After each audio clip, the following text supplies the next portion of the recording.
Guys, so sobrang init ng panahon. Kailangan din guys na dumang ako dito guys para kumain at kapag kumain man ako ng bagay at burger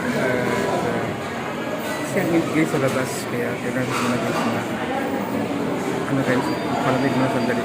Mainit pa rin dito sa akin guys, hindi pa talagang umuulan siya pero gabi, bihira lang. Pero pagkaraw, mag-start na guys na mag-film hanggang alas 3, sobrang init na talaga yan.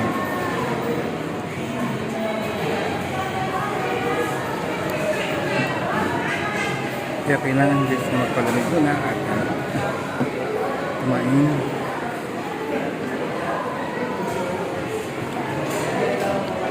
Maraming salamat guys sa mga nanonood.